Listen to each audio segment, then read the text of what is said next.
UFC 294 was a roller coaster of a night that wavered between an epic night and an absolute shit show. From stars becoming legends and legends revealing their mortality, we chop it up about the GoofCon 3 level weirdness that happened in Abu Dhabi. We rollin'! Yeah! All night long. What's good, y'all? Making the Walk podcast, episode 26. It's been a wild week. It's been a wild week, or at least a recovery week. So today we're going to jump into a few things. We're going to talk about the fight discussions. We're going to play a little game called Foul or Gnaw, and we're going to give out some awards. So before we do that, make sure that you like, comment, subscribe, share, all those things in that order. Do all of those repeatedly. We've done some amazing things on the channel, and we want to continue to do those things. And we definitely appreciate your support, and we need more of it to keep going. So just diving right into it. I mean, what did you take out of what we just saw? Like, I mean, I say we just saw, but it's been a little bit of time. We've been able to digest it, see what other people have had to say. But what are your thoughts coming out of UFC 294? You know what? Oddly enough, this could be in my top 10 or 5, I guess, pay-per-views of the year. Mm-hmm. For sure. It was wild, but I think if I'm thinking like Dana, that fight gave a lot of it got a lot of eyes for sure. And I think we saw a little bit more of the fighters themselves, so not necessarily just some of the shit show of a fight situations, but seeing kind of like the press conference, then the weigh-ins, the actual fight itself, post press conference, and overall I think it did what it had to do. It sent me into a few rabbit holes for sure. I really like this card. What about you? Yeah, no, I really enjoyed it, and it really kind of reinforced something that I've always thought, but the fact that chaos is something that people love. Chaos sells tickets. Oh yeah. So the chaotic nature in which the fighters were replaced, Charles Oliveira's eyebrow exploded, and Alexander Volkanovski had to step in, literally off the couch, probably had a burger in his hand, and had to jump on a plane, lose 26 pounds to jump in there and get his head kicked off. So like, it was amazing. And then Kamaru Usman showing what a champion does, came in, made weight, and made it interesting for Hamza Chimaev. So the chaos of the card, and it wasn't just that, there was way more chaos, unintentional chaos in the card, but it made it a very memorable card. I think Chael Sonnen said that this is one of the cards that would stick in his memory. He said that he couldn't even remember stuff that he would fight cards that he was on, and he feels like he would remember this a lot more vividly than those. So that's saying a lot. For sure. I think it had a really big impact, not only for the fighters on the card, but also, some of the fighters outside of the card, like Justin Gaethje caught a few shots, and I was like, what? Why is he a part of this? That's some of the rabbit hole shit that I went down. Yeah. So Dricus Duplessis as well, like absolutely so much. So this impacted quite a bit. I really did like the way Dana was composed after that fight, and I thought that was really interesting. And another part of the reason I went down the rabbit hole, I know Dana gets a lot of shit, and a lot of people don't like him, but nah, Yeah. I like the guy. I like the Yeah. kid. I like the kid. I like the kid. So you wanna jump into some Yeah, let's fights? You wanna jump talk in. about some fights? Okay. Oh, I thought we were cool. gonna start with foul or not. Oh yeah, no, we can do that Yeah, for sure. let's jump For into sure. this game real quick. So, what we're gonna do when we talk about foul or not, it's more. I'm gonna give you a topic, a short one anyway, and we're gonna do a countdown, 3, 2, 1, and we're both at the same time gonna say whether we think this was a foul situation or no, and or also quite literally, was that a foul or not? Because we had quite a few of those. Yeah. Okay, Yeah, so for sure. I'm gonna try to give Okay, us 5 I'm ready. minutes to get through this. I'm ready. So I'm ready. let's see how we go. Let's see how we Let's go. go. Let's see how we do. Let's see how we go. All right, you ready? Yeah. Okay. So the first one, how you say his name? Shara? Yeah. Shara? Shara. Okay, cool. 12 to 6 elbows. Did you see them or not? Okay. Mhm. You ready? Here's the countdown. 3, Yes. 2, 1. Foul. Nah. Nick- Yeah, you go. He didn't do it at the same time. All right, okay. That's the first one. That's a tester. Okay, he said no. I seen him. I seen him with my own 2 big eyes, and they are big. So, you know, Nah, man. I've got an I advantage. I was supporting him, so I was looking with one eye just like him. That's not right. Okay. All right, next one. Ooh, how you say his name? Dudakova? Dudakova. Okay, Dudakova and Breeden staph infection. Foul or nah? 3, 2, 1. Foul. Nah. Oh, that's nasty. Hell no, man. I have a different perspective. We can get into that later. I'll put a star next to this thing and I'll explain myself. Okay. Okay. Man, All right. please. Next I'm one. gonna need that. Okay, we're at 3 minutes here. Okay, so Victor Henry groin shot. Quite literally, was it a foul or not? 3, 2, 1. Foul. Foul. Yeah. Ringside doctor on Victor Henry, foul or not? 3, 2, 1. Foul. Foul. How you so late? Okay. Magomed and the unintentional knee. And we're talking about the situation. Was it foul? Was that a foul situation? Okay. Yeah. 3, 2, 1. Foul. Foul. Okay. Yeah. Big Worm pushing the ref in this same fight. Big Worm obviously is Johnny Walker. 3, 2, 1. Foul. Nah. Okay. We're gonna talk about it. We'll talk about it. Okay. Next one. Yeah. He wasn't given 5 minutes to recover from the illegal shot. He being Big Worm, because we're gonna call him Big Worm. 3, 2, 1. Foul. Foul. Okay. Hamza Chimaev against Usman. Was that a 10-8 round? The fact that it was called a 10-8 round, was that foul or not? Okay. 3, 2, 1. Nah. Okay. Giving Hamza a title shot. Is that foul or not? 3, 2, 1. Foul. Foul. Interesting. Okay, so the fan attacking Paulo Costa, was that foul or not? 3, 2, 1. Foul. Foul. Yeah. This one's interesting. I can't say his name. Kadyrov's death grip on the Abu Dhabi pay-per-view events. Foul or not? 3, 2, 1. No contest. Foul. Okay. This is my favorite one because this is absolutely carrying Hasbullah in the octagon. That boy is grown. 3, 2, 1. Foul. He's a grown man.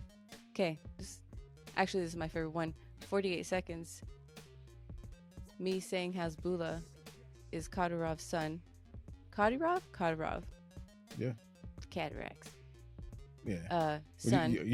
Also, kind of like Tyrion. So, Tyrion Lannister. Yes, that is exactly who he is. and we're gonna have to send him. Anyway. Okay. 3, 2, 1. Nah.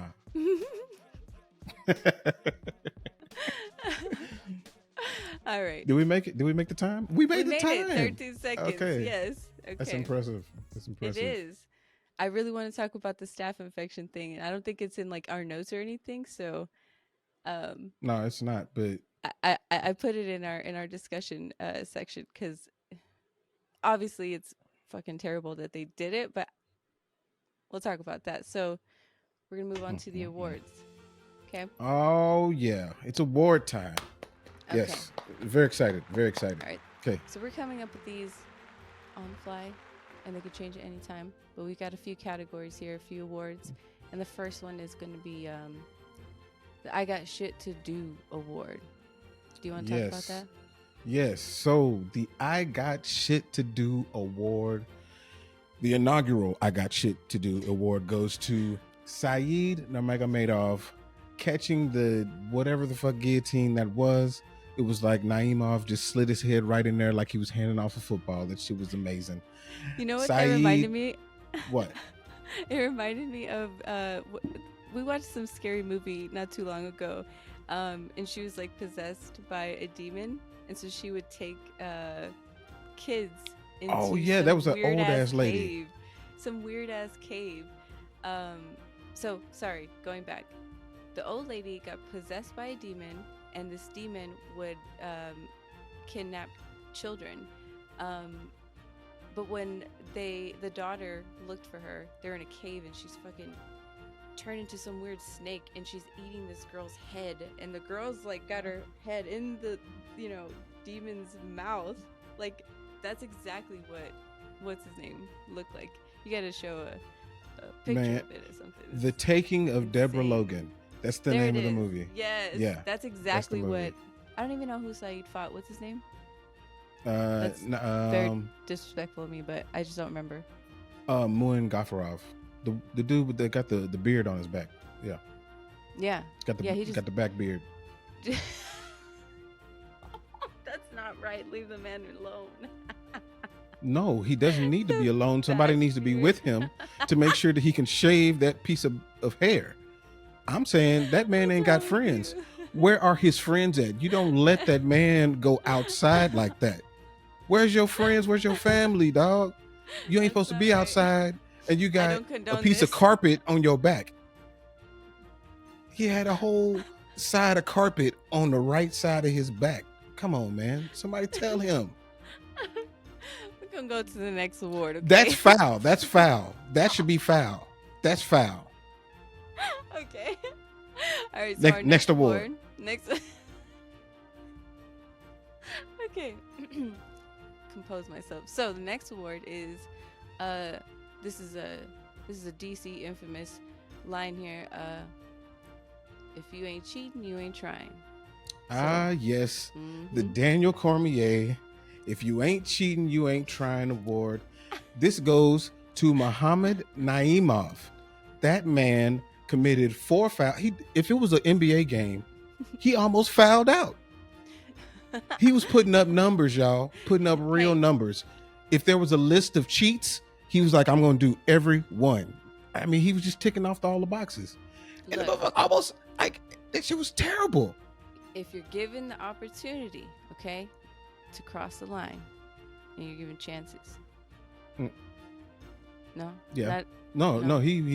He was, as Dave Chappelle would say, he was the habitual line stepper. He crossed the line repeatedly, just stepping right over it. Yeah, okay, he deserves that one. Yeah. Sometimes those people are innovators, and sometimes they're just, Oh yeah. Well, whatever you want to call them and deem them. But yeah, that's it's not right. It's not right when John Jones does it. It's just part of his arsenal. But hey, that's why he's pound for pound number 1. Yeah. Moving right along. Next one is going to be the Claude Banks. Oh yeah. Upper Room. award. And you just got to explain this award because for a long time, right. I actually didn't know that he was saying upper room, and I thought he was saying upper runes or something along that. I don't know what you were So, thinking. You've watched Life a million times. yeah. It's It's a part of my staple. everyday conversation. Some of the quotes from there. So, don't know, but yes, please explain that. So the Claude Banks Upper Room Award, the Upper Room when Jesus. The Upper Room Award is awarded to somebody who is sent into the upper room. Okay, that's what it's for. On each card, there should be somebody that's sent into the upper room. Okay, and this one, unfortunately, and we say this with a heavy heart, it goes to Alexander Volkanovski, the great Alexander Volkanovski, when Islam Makhachev kicked his bald head into the third row, and they caught it, they cradled it, and brought it back and put it back on his shoulders. It was a very sad event, but he did win this award. He ran it. He won it. Ran away with it. I mean, there was no other competition. So yeah, it's not right. Alexander Volkanovski. I don't condone this one, Volk. I voted against it. My submission was actually, is the fighter. I'm thinking about the UFC 5 game and. Oh, where that dude. Yeah, Yeah. Shout out to Bray on Twitter. Yeah. He was playing a game, and apparently dude got hit and vaporized. The motherfucker just disappeared. And he was in that shadow boxing. Man, should we get the game? Okay, put that in the comments. Should we get UFC 5? We want to get it, but like everything that I see and everything I hear is so bad. I don't know. Should we get it? I mean, if you got it, let me know why I should get it. You know what I'm saying? I'll say this, Jackson. It'll give you opportunity because every time we play fighting games, you don't end up on the side that you want to end up on. So y'all look me in there. I'm gonna make a award for her for what she's saying right now, because that ain't true. It's not true. She beat me like 3 times on Dead or Alive, and I was probably sleepy. Same thing as the dominoes thing. Okay. I'm clearly Johnny Walker before he learned patience, and I button smash, and this is why he lose. This is why you lose. Because you're in the desert. Yeah. So the next award. Oh yeah. Is the Who the Fuck Is This Guy award. Oh man. Yeah. The Jeremy Stevens Who the Fuck Is This Guy award. Yeah. What's a Jeremy Stevens? That's who he was talking to when he said, "Who the fuck is this guy?" Oh, gotcha. Okay. So the Who the Fuck Is This Guy award goes to none other than Dr. Gary Hartstein, the presiding doctor at UFC 294. You know what? Dr. Harry Hartstein has been giving the worst medical advice probably since the Hippocratic Oath was invented way back in 1865. I think that Dr. Gary Hartstein probably graduated with Dr. Dre, Dr. J, and Doc McStuffins. This man is terrible. This man is awful. He should be banned from every organization that he's ever been in. Don't put this man in nothing. The PTA, I don't want to see this man in the SPCA. I don't want to see this man in nothing. Okay? Keep him out of everything. Don't ask him for no advice on anything. He almost single-handedly ruined the whole event. Keep him away from anything except for this award. He gets the Who the Fuck Is This Guy award. I went down a rabbit hole for this guy. He actually used to be the doctor for the F1 stuff, car stuff. Help me out. Do you know what I'm talking about? Oh yeah, Formula One. Yeah. So he used to be the doctor over at Formula One. Apparently, he was fired. I do not know if that's true because it seems like he's saying that he quit. So to hear, I've seen that before. He had some major opportunities, to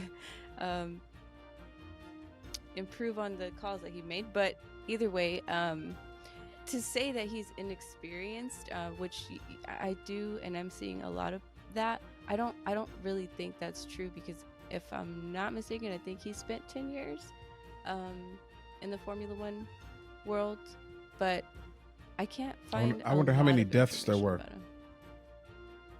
I wonder how many deaths there were. That's how poorly I think of him. He's inexperienced at what? Yeah. Doctoring? He's experienced at doctoring. Okay. It's a hiring issue. It's a It's a- yeah. You guys got to it's a figure out who hiring you're issue. hiring and what you want them to do. So depending Jesus. on what the UFC's goal was, that's subjective, I guess. But I haven't heard. I just read a little bit. Not a lot of fighters like Chael or Michael Bisping disagree with the calls that he made, actually. So I'm really interested to hear a little bit more about that. I just haven't had the time to dig to a little me, bit deeper, but the most egregious one is what he did. it wasn't your balls. It Come was on, not your man. balls. Dude, like, look in that man's eyes. That man was hurt. Yeah. That man was clearly hurt. I'll Like, give him that. Yeah. That was very, I mean, as a man going in there, you know how that feels. Like, you should be very empathetic to whatever his situation is. So, like, to be like, nah, you didn't, come on now. Mhm. Come on. At least give him some time. Let him figure it out. Let him find him. I mean, Let him find him. Like, I guess imagine going into a doctor's office and explaining what your symptoms are, and your doctor's like, "Nah, bro, you ain't feeling none of that." like, nah, fam, Right, that's like, not true. Regardless How you gonna tell of me? whether or not he was hitting the balls or not. I don't know. I guess it depends on how you look at it. If he doesn't understand, and that's maybe where the inexperience is coming from, the inexperience label for him is coming from. If he doesn't understand the way a cup can impact in these scenarios, I don't either. I don't live here. I don't know. I don't have those things. But if he doesn't understand how it works, I can totally understand you seeing someone and feeling like, okay, you are putting too much shit on your taco right now. You need to chill out. It's kind of commendable in a way. Maybe I'm reaching, but I just don't. I wouldn't want that to be my doctor. That's for sure. No, I wouldn't ask him for. Can you hand me some aspirin? No, he gonna fuck it up. No, I don't want nothing from that man. I don't think you need aspirin. No, I don't want nothing from that guy. All right. So those are our awards. Let us know what you guys think. If you disagree, let us know. We want to hear it. Absolutely. But let's move on to these. I don't know if we're talking about the fight themselves. We're not necessarily analyzing the fights how we normally would, but let's go through. We're going to talk about maybe just kind of our reactions and some of the things we saw in the fighters themselves, maybe where we think they should go, and then we're going to talk about our picks. Clearly, Jack's here cheated because he had some kind of I don't know. You linked up with MMA Guru and shit. I don't know. Anyway. No, I just knew what I was doing. You're part of the card. That's what happened. You're part of the card, and maybe in your DNA there's some Russian bloodline in there. You're a mountain boy yourself. So anyway, Alexander Volkanovski. Okay, so what I really liked about Alex this time was obviously, that's tough. That's really tough to, as you say, come off the couch and take this fight short notice. So obviously it shows, he's really in this. This is what he does. And you can see, like, he was the first one to weigh in. He was the first one to come out for interviews. I'm going to say after the fight, after he just got knocked out. But before, I think he did a really good job at trying to save the card after all the shuffle and crazy shit that was happening. And then I think he did a lot to hype it up. Not to say that Islam didn't do his part, but I think Volk has a little bit more weight there because people wanted him to win. And I think people kind of fell in love with the idea of he lost the first fight. It was really close. So we really want him to get the double champ status. We really want to see this guy win. So I mean, just that post-fight interview made me love being a fan of him, and it's kind of what we talked about, where it's super similar to Kobe. you get to see the athlete himself on the court, but he also allows you to see himself and who he is just as a human. So yeah, that's also, you know, along with Usman, just real champ shit. And last thing, did you see when he came home and, you know, he had his like family friends waiting at the airport, and they were doing I can't remember what that dance is called. I'm not gonna fuck it up, but it starts with H. The haka. Okay. They did this dance for him, and I don't know much about that dance, but it seems like I don't know, it's a good thing, you know. Yeah, like, yeah. No, I love when they do that. I love to see when people, Australians and anybody from that has a tie to the Tongan history, when they do the haka or they present the haka, like especially like rugby players, the New Zealanders and the Australian teams, the All Blacks, like they do the haka. It's amazing. But they did that for him as soon as he came in. And I mean, you could see he was almost moved to tears. Like it was pretty dope. I was like, Volk, I can't take you crying again. I know he was super emotional, and I was worried. I was worried as shit about that man. Just because, like, I mean, that's just a devastating. He doesn't have a lot of losses, you know. So, like, we don't know how he deals with loss like that, and he still dealt with loss like the champ that he is. So super impressive in that. In the fight itself, he looked like he probably should have looked. Somebody who hadn't trained for it, who wasn't in fight shape, who wasn't fight ready. And that's, you just can't do that against Islam Makhachev. It's just not gonna work. I was really happy to hear him come out and almost confirm what I was assuming. We did hear oh man, what's that podcast we really like, African Anonymous and Sunni? They changed their name, but in my mind I'm like boats and hoes, and that's not it. I think it's pros and casuals, but that's one that stuck out to me, and seeing a different perspective than what I had. And I think it was similar to what you had in terms of, you know, he's depressed, maybe he needs to see a sports psychologist. I did agree with that one, but I didn't see him being depressed. What we talked about like immediately after the fight was dude, he just had surgery, he just had a baby. That was the biggest thing to me.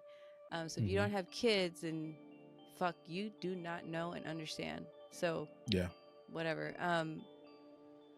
He had a goal, and I think that is what, to me, I felt from him.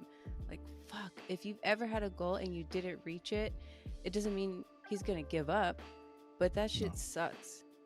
Man, it really does. And if you're anything like Volkanovski, you kind of weigh yourself down. Another thing was him saying, "I'll do my head in." I was like, bruh, they got weird language. And he kept on saying it too. Weird, like, yeah, he did. But it was weird. I felt kind of dismissive about that. I didn't really take it like how you talked about, right? Like, what does he mean by doing his head in? Which is surprising because I overanalyze a lot of shit. But I kind of skipped it because what did we listen to? Tai Tuivasa, right? And I was like, what are the words that he's saying? What do those words mean? It's just slang. Yeah. Aussie slang. So I was dismissive with that. But I want to say 2 days later, Volk came out and kind of just let everybody know what he was thinking. And it was aligned with that. I think almost those exact points you mentioned. So it was kind of a relief for me to, I'm not seeing something different, kind of than what I'm thinking. Yeah, you know what? I liked it, the fact that he did come out, like, you know, with that information the way that he did. And I liked that he was able to show himself to be vulnerable in that state. And he, you know, in that video that he dropped afterwards, said that he liked that he was able to show the world that, to maybe inspire people to see somebody if they have, you know, those thoughts or are feeling like that, because that's exactly what he did. He has a sports psychologist, so he went to his sports psychologist and talked to his sports psychologist, and that's what helped him, you know, get back to being grounded in the person that he is. because despite losing in this fashion, he's still a Hall of Famer. He's still one of the best fighters that I have ever seen.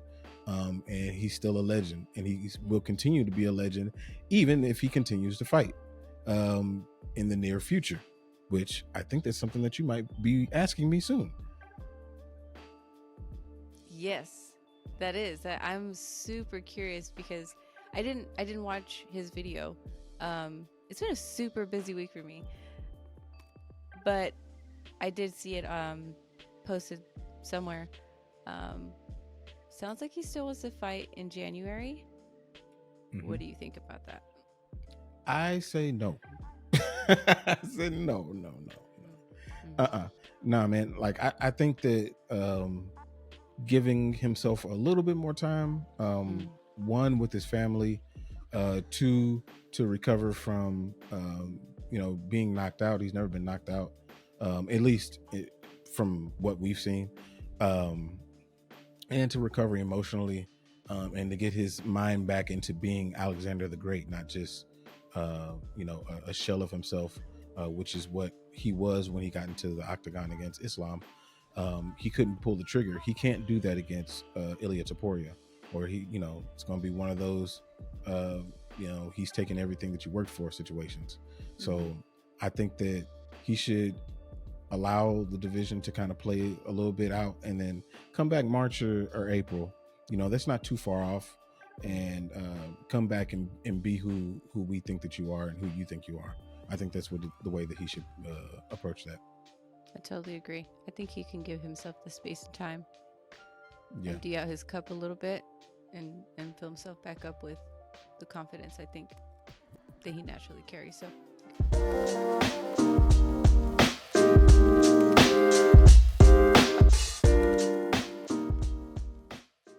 Islam Makhachev. I have nothing to say other than the only reason I'm going for Alex in this scenario is because it's Alex, and that's dead ass one of my favorite fighters, probably number one. In any other case or situation, I'm probably picking Islam. Maybe, because I got a question about that, but maybe. So I thought it was weird, kind of the talk around that, people not thinking he had good striking. Another thing I really wasn't aware about, but that picture so iconic. I might print that out. Absolutely. Yeah. Absolutely. That's going to hang in this house. That's going to hang in this house. But I love immediately after the fight me saying, Justin, you next. That's how he got pulled into this, is because that obviously he knows it. Immediately posted, I'm next. I guess he was thinking same thing. So I loved it.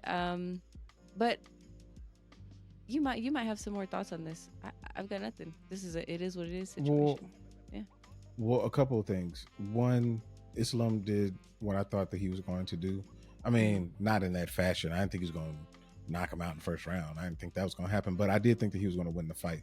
What I thought that he was going to do was drag him into deep waters, where I felt like, Alexander's lack of time of preparation would have hindered him, but we just never even really got there, now did we? So, but my question leaving the event wasn't about Justin, wasn't about Charles Oliveira.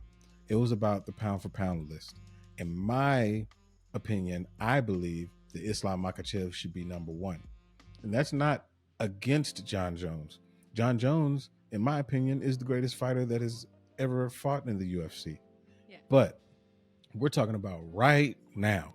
And right now, I think that Islam Makhachev is the number one pound for pound fighter in the world.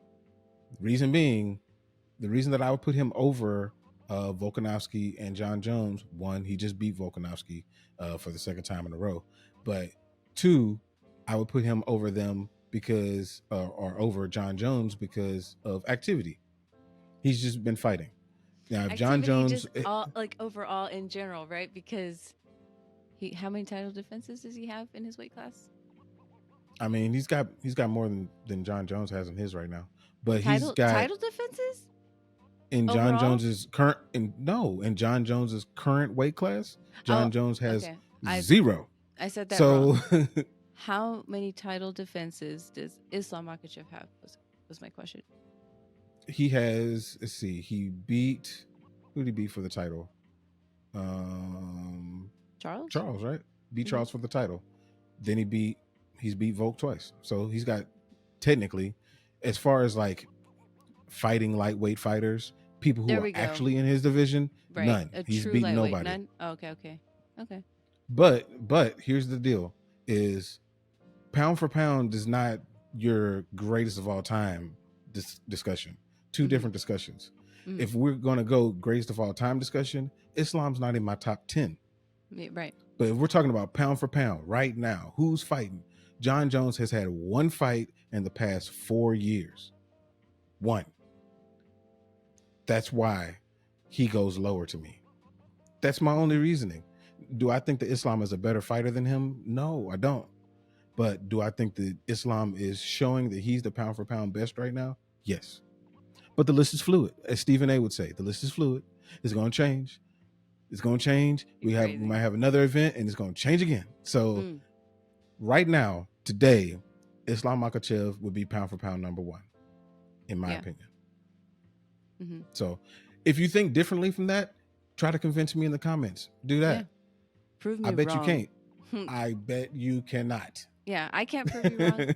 I honestly don't have an argument for that because I don't really have a good understanding of what pound for pound is. But in my opinion, just my innate response is going to be, I actually thought it was okay how it was, which is Jones, Volk, and Islam. I mean, fight me. I don't know. But here's my question. If that, if we're okay to move on to the next thing, which was Connor tweeted about the hammer fist, like to the back of the head, which I did see him, right? But here's his tweet. So he says it's a difficult sport to ref, to stop on that. It's hard to read his tweets. Here I go again, old lady. To stop that on a warning or a point deduction when Volk was essentially out already. Nah, not essentially. He was out. Is a tricky one. But there would be grounds for it, 100%. Would have been nail-biting stuff. I'm sure you can relate to that. And I would have loved to see it happen. Back of the head shots are not good. Very true. So a couple things to this. I mean, that is super true. Like, you want the ref to call someone who's already asleep? Like, literally, his chin was bouncing on Islam's knee. Yeah. So I mean, it's kind of like you're throwing, and it's almost like a bit of a direct argument, or if not, kind of supporting what Johnny Walker was talking about on social media with Ankalaev, being that you should be, as a fighter, a professional fighter, extremely aware about everything that you're throwing, and that's just not true. Yeah, you gotta be I'm not a fighter. Of your weapons. Yeah. Yes, I'm not a fighter. I don't fucking know, but I don't think that's true, especially in this scenario. But what are your thoughts about that?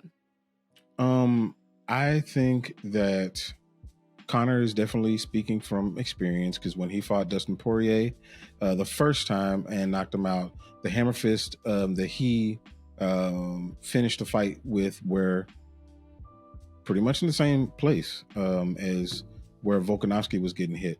But I kind of lean towards the people who know. And Big John McCarthy said, and he's, refereed millions of fights, whatever. Who's Big John McCarthy? Big John McCarthy is one of the, he helped write the rules, the unified rules. Okay, gotcha. He's also got the podcast with Josh Thompson. So he's a certified referee, and he saw it, and from his position of seeing it on the couch, like, he said that was not illegal. So I'm gonna go with what he said. And I don't think that even without those hammer fists, I think the fight would have been done. Yeah. Unfortunately. Yeah, I agree. What do you think about, I want to say it was DC who injected this idea. Sneaky man, but should he fight Conor? Should Islam fight Conor? Man, no, absolutely not. Let's stop doing this. Like, I understand this is a money grab. I understand, that's what the whole idea of the promotion is. But I feel like the UFC a lot of times tries to walk the line between being a sport and being a promotion. Yeah, entertainment. And like, we got to figure out which way we want to go on this, because if you want to just be entertainment, then yes, go ahead and throw Conor in there. But that's the same as Ric Flair walking into the WWE right now and getting a heavyweight title match. It's the same concept. Why is he getting a title match? Because he draws eyeballs, not for anything else. Conor has not earned it. Yeah. And I don't think he can make 155. So yeah, you don't think he's deflating how does all that work? You don't think he's coming off a little bit, getting smaller? No. Okay. So no, I don't think he can make 155. You shouldn't fight Conor. I'm sorry. Conor and Islam shouldn't fight. Conor doesn't deserve Absolutely not. Yeah. He does not deserve it. Yeah. Sorry, Carl. Yeah. Sorry, Conor. Yeah. I might be the businessman on our podcast, because if I'm Dana White and if those boys want to fight, shit, it's gonna put money in my back pocket. And I will point them to the UFC PI. You can fight over there. You're gonna have people screaming and shouting. Conor is gonna be, the undeserving with Colby. But I miss Conor. I do want to see a big fight, and that would be a really dope one to see. But I agree. Obviously, he's not deserving. If you think about the discipline itself, right? Because I'm not sure is it a sport? I don't know, but that ain't right. That's gonna go in the foul. But I'm not mad at it. I wouldn't mind seeing that. All right, let's talk about Usman. Usman. All right, so like I said, right, in our last episode, I thought this one should have been a 5-round fight. Seems like we all share that same sentiment, but absolutely. I think overall, I like the fight. I did. I know people hating on the whole, they were just staring at each other for, a long time. There was the whole control time situation. I really like the fight. I like the way Hamzat came out in Usman too, but I really wasn't mad about that 10-8 in this situation either. But what did you think about that? Because that's still like kind of a gray area for fans and shit. The fighters, there's a lot of fighters who posted about it too. It is a gray area, and I think that what the commissions who behind closed doors determine what these rules are, and then vaguely communicate them to the community. Mm-hmm. I think that they should be a little bit more direct and just forceful on how they are instituting and sharing this information with not only the public but with the fighters. There's no reason that a fighter should be able to go into the octagon and not know the rules and not be accepting of those rules before they go in. I know that they have a conversation before the fighters come out, but they clearly aren't understanding and aren't grasping what these rules in as far as judging is concerned are.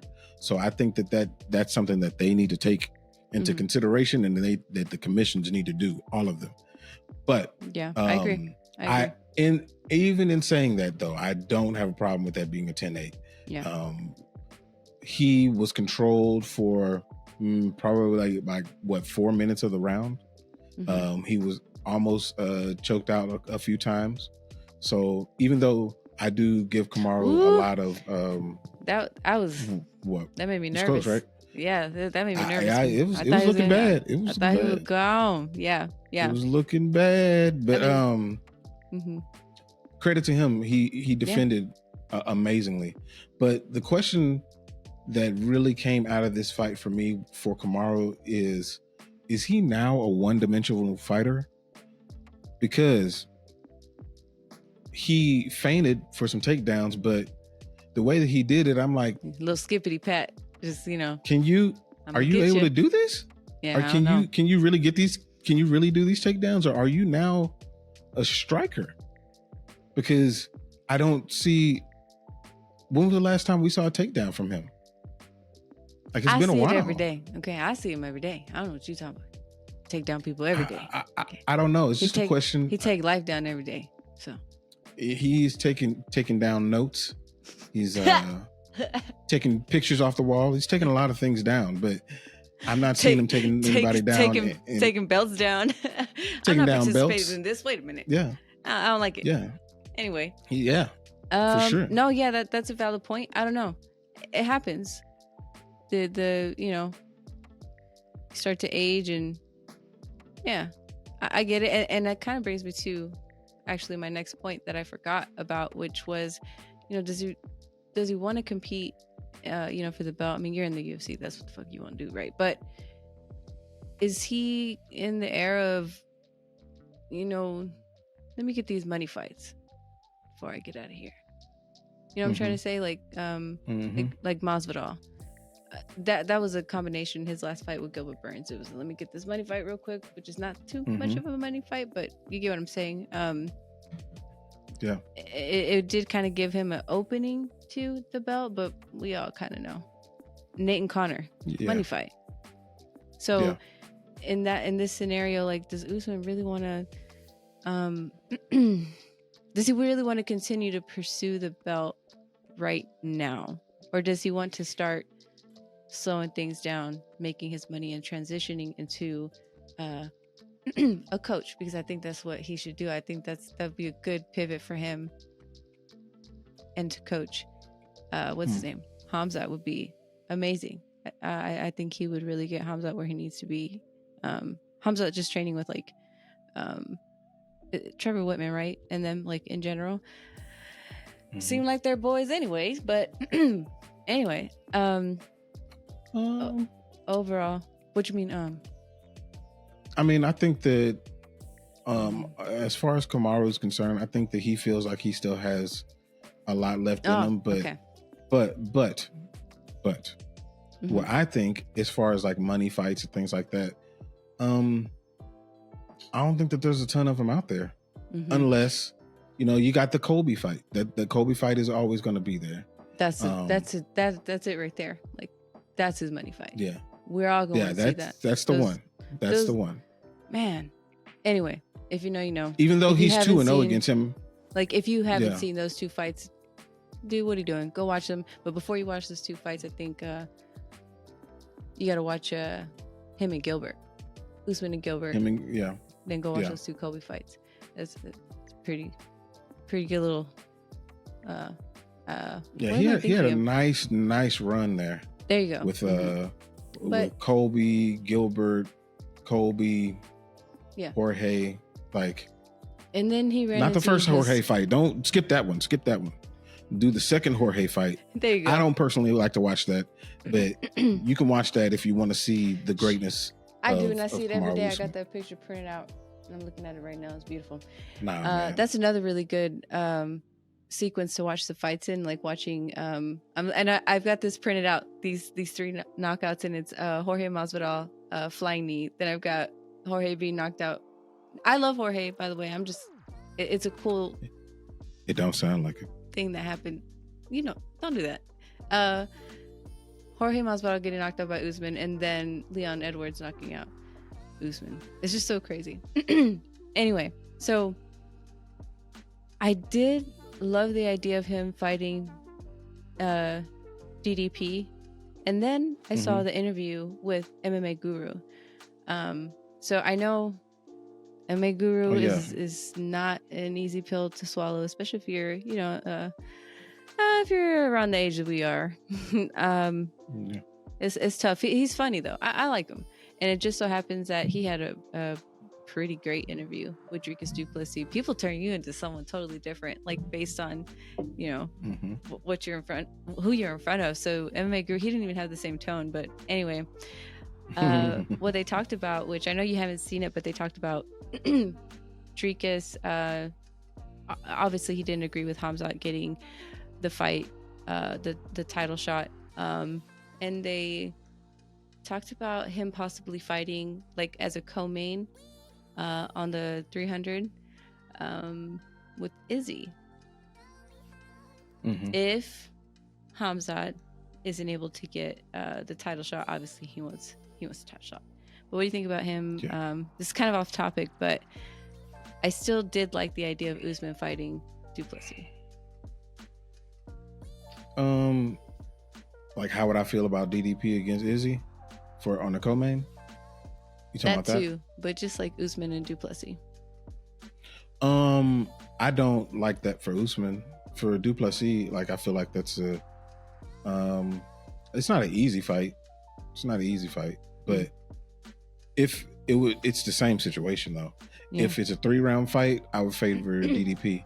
If it's a 5-round fight, now you've heard what I've said about Dricus Duplessis and his ability to go through as far as cardio, and I haven't seen him in 5 rounds, but I have seen him in 3, and that was pre nose situation. He got it fixed, DDP, but I still think why I like the fight. that's still in there. I think that's still in there. It's a win-win for both of them to me, because if it's a 5-round fight, which again, it wouldn't be on 300, right? It has to be like a main card for it to be a 5-round fight, a main event or whatever the hell it's called. But it gives Duplessis the opportunity to go 5 rounds and let us know, is he able to do it or not, whatever. And also gives Usman the opportunity, because Duplessis is like you said, it's not an easy match. So I think it's a win-win for them. What about Rob? He talked about showing some, he showed some interest in fighting Usman. What do you think about that one? That would be an amazing fight. I would hate to see it only because of them both coming off of losses, and like if let's say Usman loses that means he's lost 4 in a row. And I mean, he's not gonna get kicked out of the promotion or anything like that, but gosh. I'm finding it hard to see the gain for each of the fighters with Rob and Usman, but I wouldn't be mad about seeing that fight. I wouldn't be mad about seeing it, but I agree with you. Like I don't see the major upside for that for either one of them. Yeah, I agree. So Boars, thank you for the bingo square, by the way. Really quick, I forgot, go back up. I lost that pick, by the way. Alexander Volk and Islam, I picked Alex. Jax picked Islam. Usman and Khamzat, I picked Usman. You picked Khamzat, but I mean, this is literally the same situation as the first fight we just talked about. In any other scenario, I'm picking Boars, but he's fighting Usman. So, is what it is. Yeah. Go ahead. What you think? Kind of. I know I talked a little bit about wanting to see Khamzat train with like Trevor. What do you think about that? Yeah.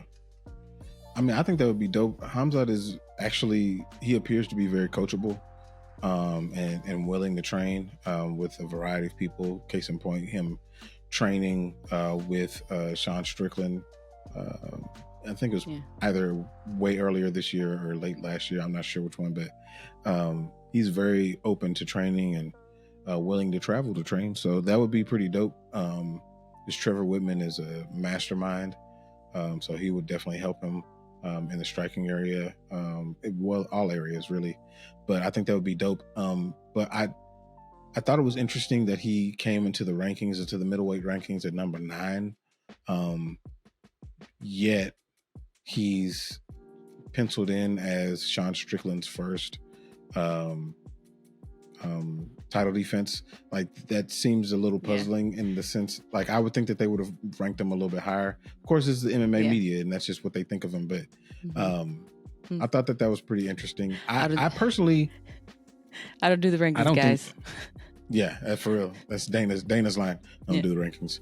But I think that if it were me making the fights, I probably would have him fight one more, like fight somebody, Roman Dolidze or Jared Cannonier. Well, no, Jared's hurt. somebody in the top 5, 6 range, if he beats them, then he gets a title shot. Like just to make it legitimate. Yeah, I agree with that. I agree with that too. But on the flip side, I do understand the incentive that Dana gave them because of it being short notice, and he put some stakes on the line for it. I get it. I understand. It's business, sure. But for the continuity of the division, it would be a cleaner look if he beat somebody in the top 5 or 6. Yeah, I agree with that. I don't know why I don't agree with that when it comes to Conor. And well, actually, I do. I did agree with it. I just you do. You just see you see the dollar signs, and you see the explosion of everything, media, merchandise, everything. It's gonna when Conor steps in, things explode. Yeah. That's just what it is. It's just the effect that he has. He's with the old Kanye. So yeah. I don't know if we're gonna see them again. Yeah. I really liked Hamzat. Just overall. He came out and tried to, kind of touch gloves with Usman. Usman's like, nah. Usman don't do that. He don't do that. Yeah. I think he had a beautiful post-fight interview. I don't know what he said in, the other language, but it seems like there's a little bit of controversy. It sounds like he might have been saying something in another language that completely contradicted whatever he said in English. So what he said in English, that was dope. It was a good way to, kind of lighten up the mess, on the card with all the judges and refs and the doctor. You normally see, this crazy guy. He wants to come out and kill everybody, but he came out. This dude came out like a businessman. He was like calculating how much money he can make off of certain fights for the year. In the interview with Nina, right? He was like, it's about $20 million I can make. He's like, I don't care, man. I'm just gonna come in here and make money. So it's cool. This is a different Hamzat. We got to come up with some mystical fighter title for him. I'm not creative enough for that. Hamzat the businessman. Yeah. For real. He was very buttoned up on that, and from what I've heard, as far as what he was saying in the other language was more about him being a soldier. Like he wants to he would be willing to go and fight for the Palestinian cause and things like that. Like that's okay. At least that's what I've heard. I don't speak that language. I don't know. Yeah, I saw something where it was like translated in French. I was like, does the man speak French too? Like, dang, that's wild. He speaks a few languages, I think. But what do you think about the whole like him fighting in the U.S.? It sounds like he has some rumors about having his Russian passport, and obviously sanction situation. So he's got this title shot with Sean. So also, it's possible he could be waiting for the medical clearance, possibly, because it seems like he broke his hand. What do you think the UFC would do in that situation? Obviously, they're going to give him time, but what do you think? Yeah, I think that he would, if he broke his hand, then they would allow him to heal depending on the timeline of him healing. They would either have Sean defend against maybe DDP or if it's an appropriate time, then they would have Hamzat jump in. But I think as far as his visas, passport issues, I think that was part of the reason that he moved to Dubai, or not to Dubai, to the United Arab Emirates, Abu Dhabi. That's part of the reason that he moved there. So I think that there has to be an amount of time that you're resident there before you can use that passport to travel. And I think that that's what the whole point of moving and getting citizenship there was. Yeah. So I think that once that's established, then he'll be back in business to fight in the U.S. I'm not ready for a whole nother year of no Hamzat. I don't think it'll be another year though. I think he'll fight, April, same time frame like I was talking about with Volkanovski. I think we'll see Hamzat around that time, April, May, something like that. Yeah. Now, in terms just of in time for UFC 300, maybe. Something different about about him right now, and it could just be what's going on. Obviously, that's really close to his heart. But I don't know. Something else seems off or different. Yeah, he was very sensitive, and you know that it was cool to see that side of him. Yeah. I hope that doesn't take away his edge when he comes to the cage, though. That's very true. Something to think about. Definitely seen that before, because Uriah Hall, but when he had that edge and he was knocking people out, Yeah. You know, he was one way, but when he started to be more empathetic and more sensitive, you could see that he just wasn't as ferocious as he was before, and it changed him as a fighter. So hopefully you don't see that with him. Yeah. Johnny Walker. I'm just gonna ask good a old question. John Walker. I'm gonna jump into the question here. So do you think like he's the kind of fighter that thrives in chaos, or does he kind of just survive in chaos? From past fights, I feel like he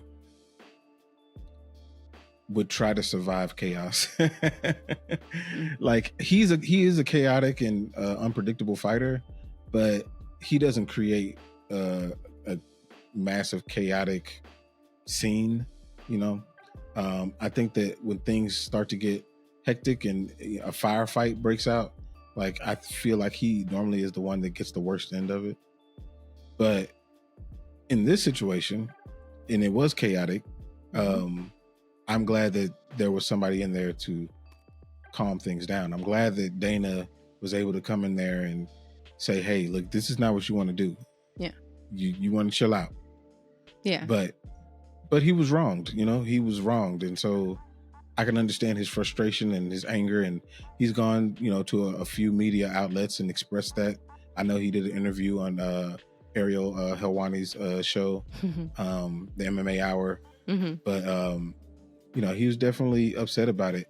And really, that just begs the question, like, honestly, what really is the rule? Like, what's the rule? Okay. And so here's what I, looked at. We all talked about him not being given the 5 minutes to recover from the illegal knee. But yeah. So here's what we got. So you don't need 5 minutes. If it was unintentional strike, he would have gotten the 5 minutes, and then the fight would be considered a no contest. These are the rules, right? So if it was intentional, he wouldn't have been given the 5 minutes, and it would have been declared a DQ. So fuck all. That's not what happened at all. We don't know. So it makes it really like murky. Like, yeah. What is it? Because he wasn't given the 5 minutes, and it was declared a DQ. So I don't know. In terms of the referee and the way he handled the situation, that kind of sucks for him. But I don't know. He looked really dazed to me. I didn't agree with it, but after I rewatched the whole, after I rewatched it, at the end, Johnny saw the ref wave his hands to call off the fight, and then Johnny was, he kind of got back into position to continue the fight, and I was like, what's he doing? So I'm not sure that the ref made a bad call, to be honest. I don't think that it should have been declared a no contest. That was trash.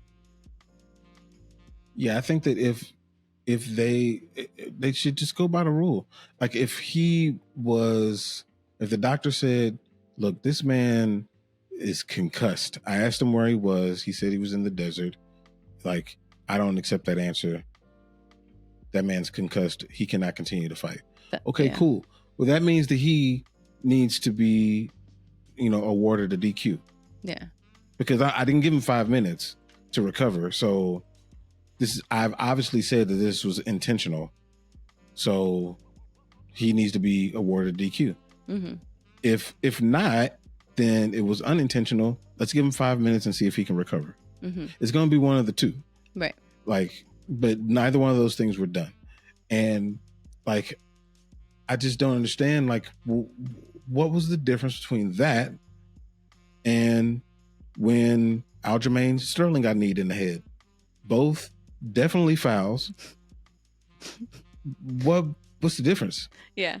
It's a really funny thing to think about, because if you like kind of just rewind and think about Victor Henry, initially we were like, dude, come on now. Until we saw the replay, I think, anyway. That's how I felt. Yeah. And so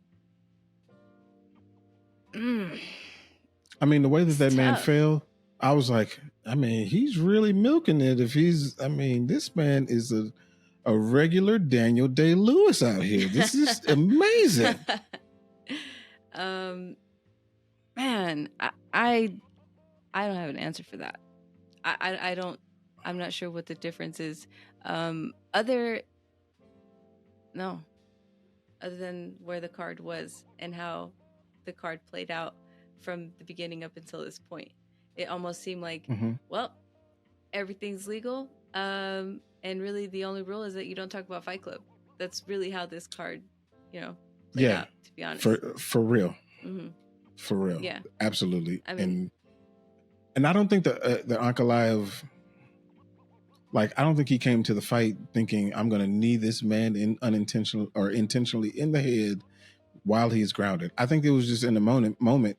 He, for some odd reason, he wasn't thinking about him being a grounded opponent, and he was just not aware of his weapons. That's so tough. Again, what's the difference between Peter Yan kneeing him in the head? You're about to win this fight. Your opponent is down, and I'm not a fighter. I don't know what it feels like to be in the midst of a fight like that. And you're right there and you're just going off. It doesn't mean I felt disappointed in the illegal knee, because it did seem like what Johnny's saying is true. Like, you should know your weapons, but you do have to consider exactly what's happening in that moment and what happens in a fighter's mind. And that's just not something that we know or understand unless we are a fighter. So I can't really say anything about that, but at least for Magomed, it looked like he was about to win that fight. He was looking really good before then, which he's getting a lot of hate right now, but not for me. Yeah.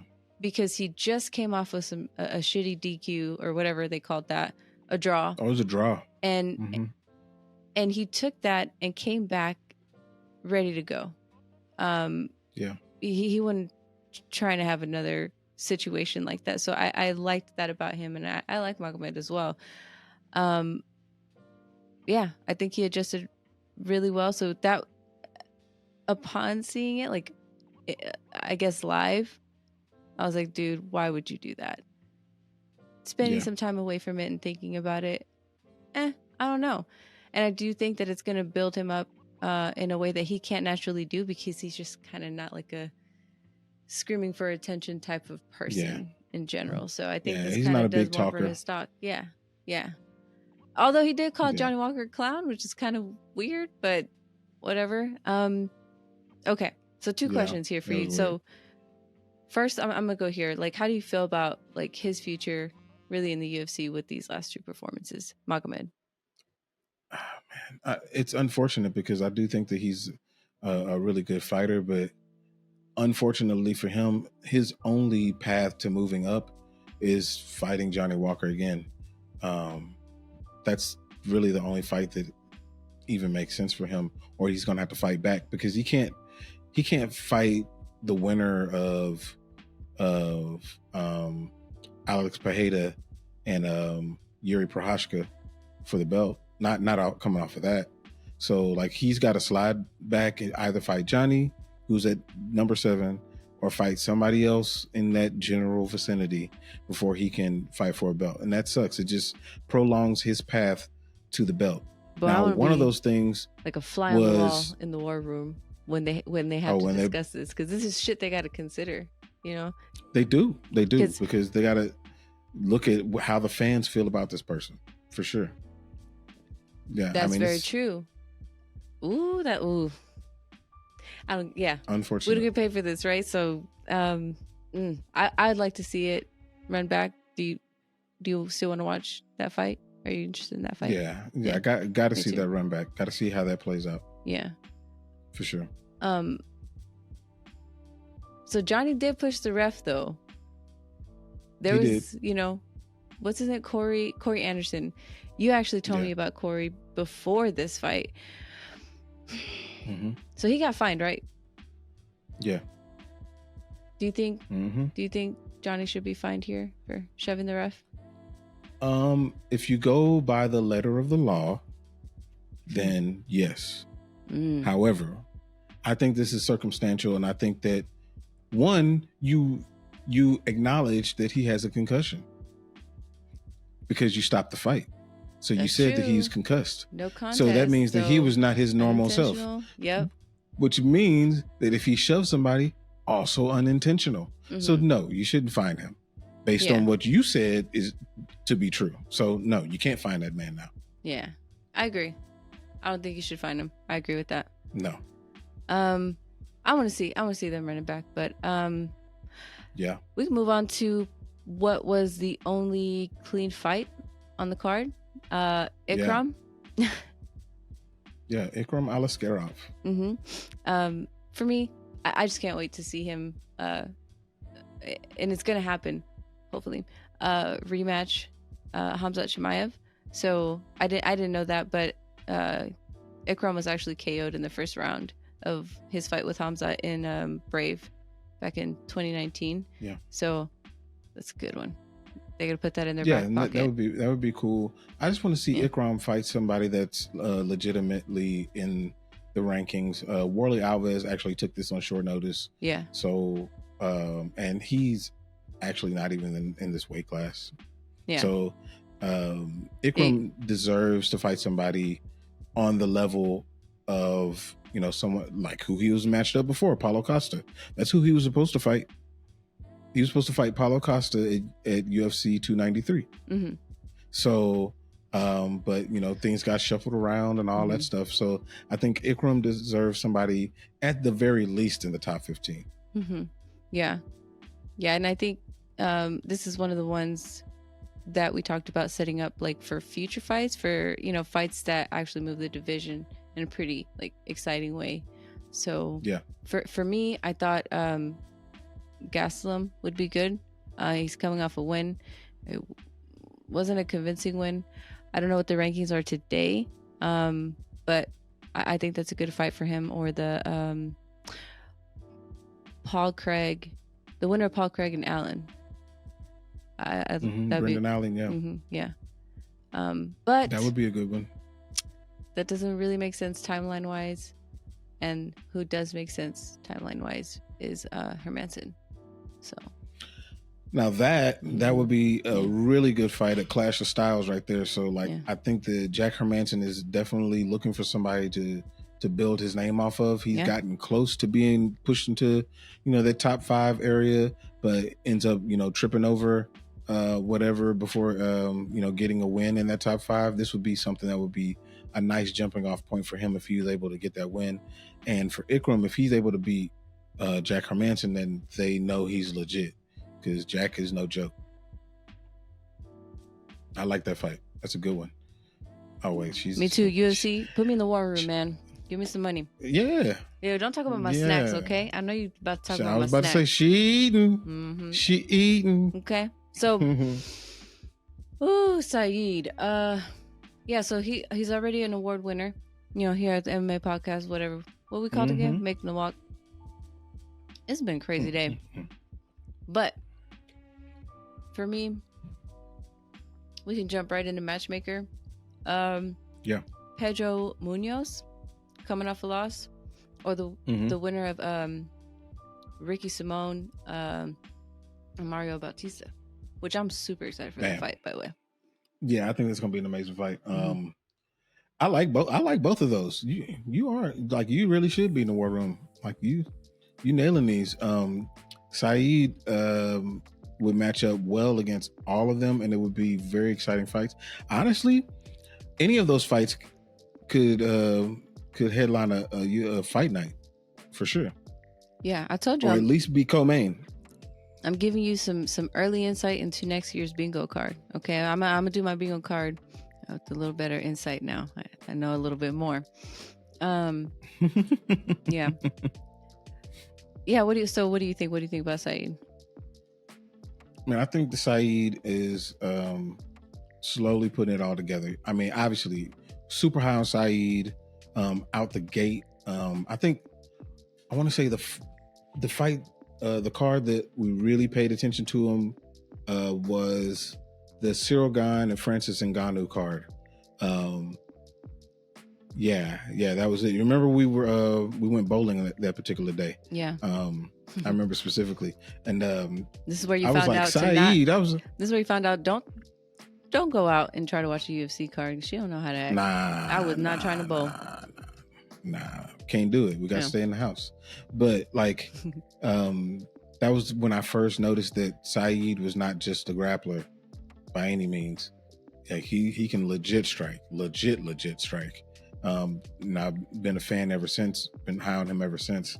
But I think the Saeed has all the potential to move up in the rankings. He just has to make sure that he puts together a full fight. So yeah, and actually, apologize to Saeed. That was a second clean fight, if I'm not mistaken. Oh yeah, that was clean. Well, it was quick. First clean fight because that's quick where the main execution. card started, right? Yeah, well, yeah, that's where the main card started. Saeed, yeah. Because before that, whew, good Lord. What'd you say? Dana White went into the back and him and Ikram. I can't remember what you said. Something along the lines of, help me save this card, man. guys. Yeah, because it was, man, it was a shit show before that. And they were like, please, just fucking anything, guys. Yeah. Ikram was like, I got you. Tore Warley Alvarez's ass up. Let me go ahead and put my head right here, sir. Mhm. Shara Magomedov. This is one of Dana's prospects, guys. Ding. The kid is good. Yeah, this is his shit. So I saw some 12-6 elbows with my two big eyes. I didn't see nothing. I didn't see a damn thing. You know what I didn't see was his wrestling. I didn't see it. I saw victory. I saw. Man, what I did not see was wrestling. That's exactly what Dana said too. Hayu from Dagestan. Yeah, that shit was exposed. But when he was on the floor and did that weird kick, I lost my shit. And I thought that was going to be how exciting the rest of the card was going to be. Yeah, that's not how it went. Yeah. But there's I don't know. In the middleweight division, I think that go ahead. There's a lot of people in the middleweight division that'll happy to grapple him.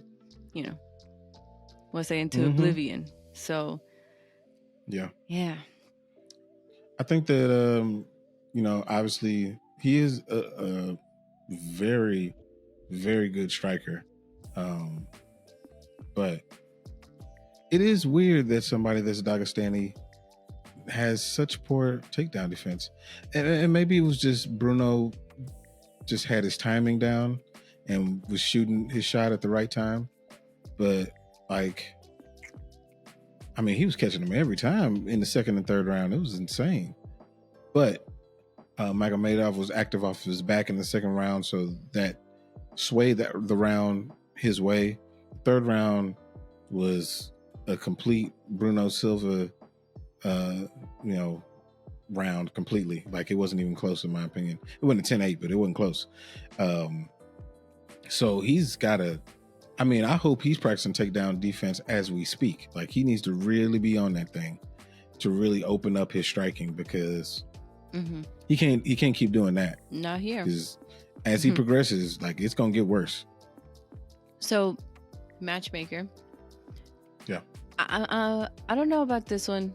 If I'm Dana, I'll give you this, but because we're talking about putting him in top 15, right? You want him to fight someone in top 15, I think.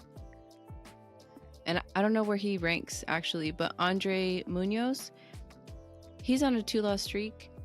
So that might be a good fight for him just to kind of climb the rankings. but he has 15 submission wins, in his professional MMA career. So, or maybe that is a good fight for him, because it's kind of, he's on the lower end of that division. Again, I don't know if he's in top 15, but it might give, good God, what's this man's name? Shara the opportunity to improve his wrestling or takedown defense. I think that you said Andre Muniz has 15 subs. Mm-hmm. If he fights Shara, he's gonna have 16 subs, because that's exactly where that's gonna go.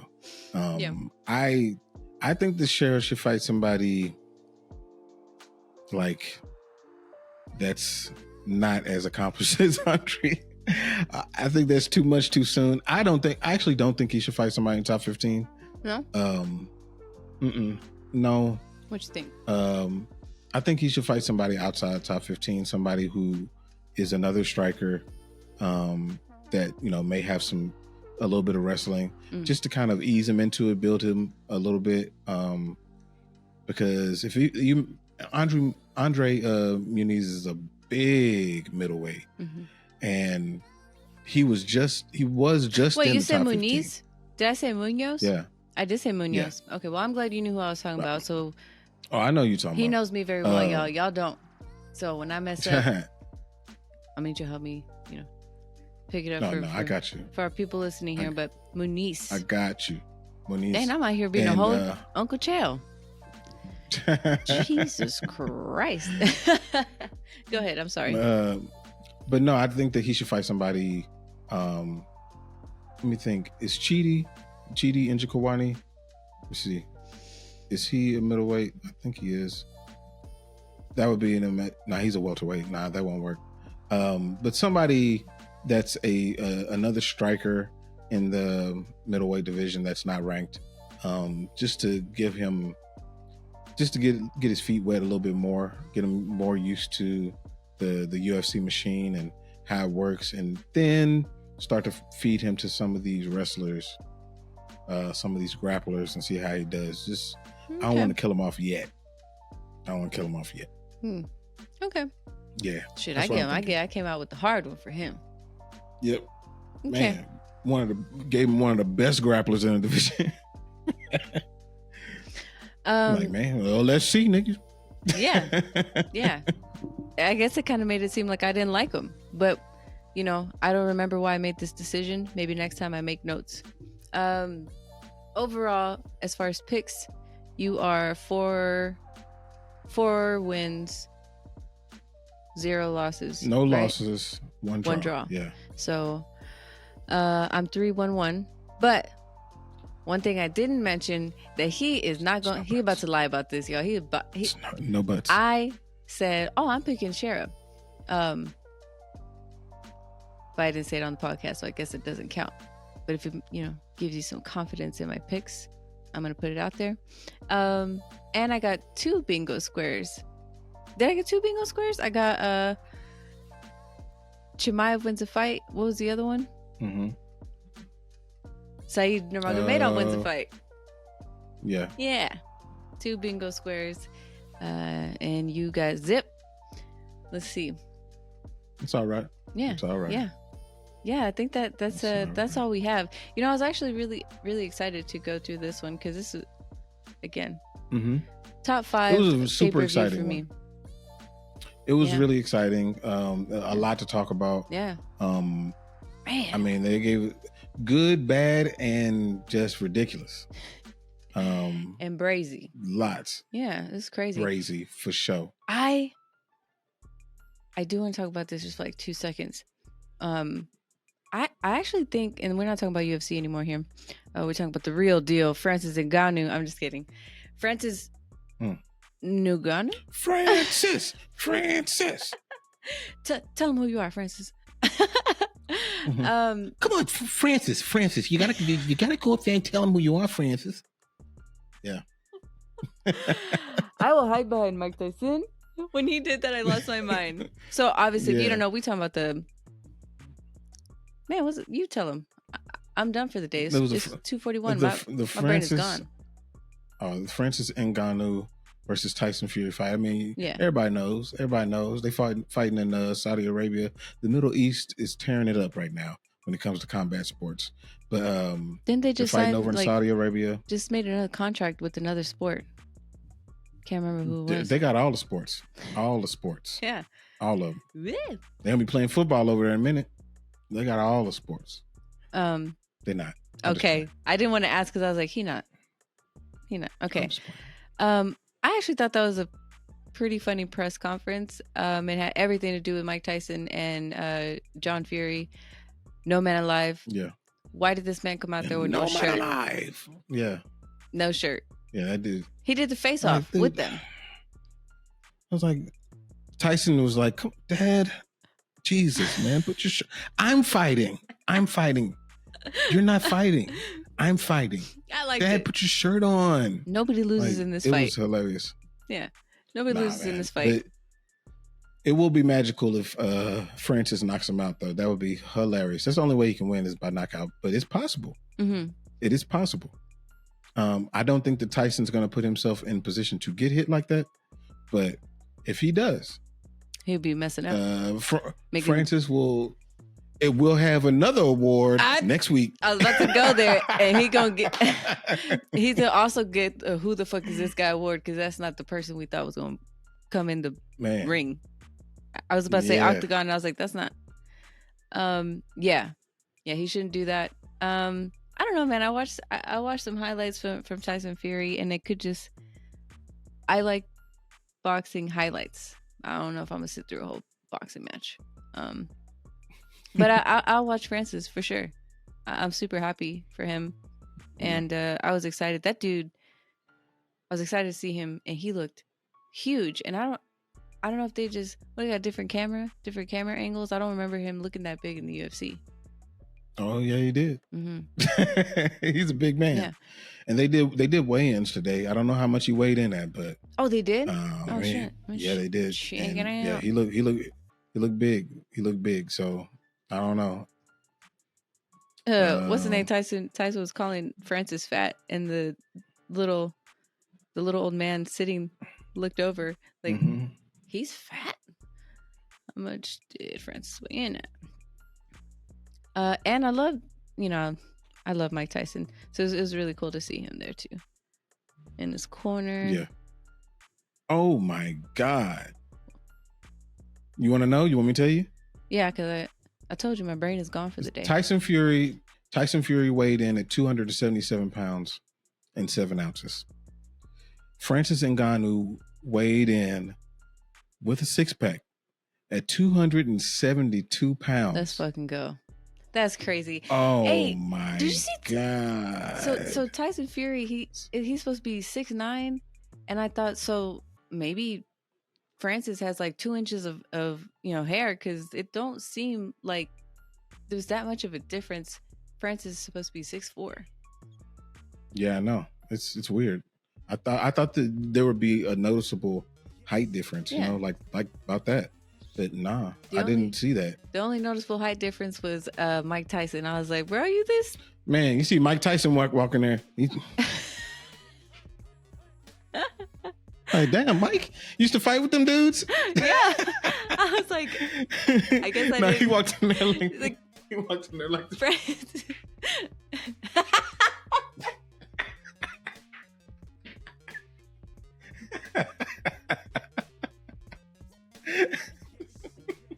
Francis was like fucking banana for scale. I had no idea. I'm not gonna say anything about Mike Tyson. I don't want that smoke. But yeah, I had no Hell idea. That man's a No. legend. I love Mike Tyson. No, say what you said. Remember what you just came What? in. All I seen was the top of your head. And that's how that man was compared to them.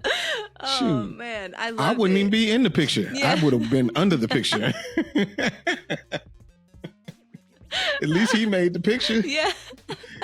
I loved it. I loved how noticeably bored he was. He was sitting there like, you don't have to. I know in the UFC you don't have to do that here.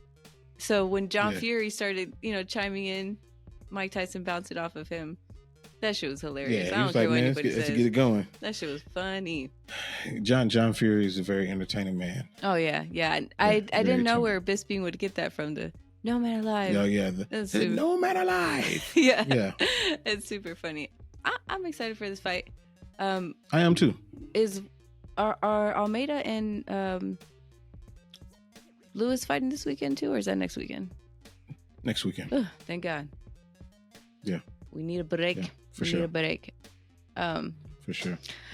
All right. Yeah. Yeah, you guys. So yeah, let's wrap it up. Yeah. So yeah, this was a good one. Again, make sure that you like, share, subscribe, and all those good things. Follow us on all the socials, and leave some comments, man. Let us know what you're thinking.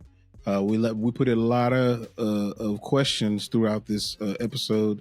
We need to hear from you, see what you think, and and let me know if you're excited about this one chip challenge that CJ is gonna have to do. That's not what the chip challenge came from. That's losing. supposed to be from the other. So this is just for benchmarking purposes, sir. The chip challenge situation is supposed to be coming from the other top 5 fights that we recommended to watch out for. So we'll let y'all know next time. That if it was the other way around, I'd be doing the one chip challenge Because right he now. lose Y'all all know the that. time. This is like a very rare moment you guys seeing him win. So, Okay, we're gonna see. All right. the All right. other win that you always get is, obviously, being in my presence and learning the UFC business. That for me, is so. a win. You're right. Did you? What I said. That is a Also win. learning the UFC business for me because. Oh yeah. Nah, I'm kidding. Yeah. You've taught me so much. Yeah. But- You've taught me all your casual takes. All of your casual takes. Connor should fight for the next. Yeah. I didn't say all for the takes. belt. I just said a fight. I just said a fight. I didn't say Well, what for they the gonna belt. fight for? Wait, so is that what DC What they saying? gonna fight for? DC saying that Connor should fight for Yes. the belt? DC, what the So no, I don't think he should fight for the belt. I thought he just meant a fight. A money fight. No. A money fight. A for fun fight. It's You think Connor gonna fight him for nothing? It's the closest thing Connor gets to Habib. Yeah. It would be. Yeah. It would be. Yeah. And I want But to they see ain't gonna that. do that. Mm-hmm. Anyway. Maybe when they're older. All right, y'all. In the MMA master division. Anyway, we can go all night. But until next time, we'll holler at y'all. Bye.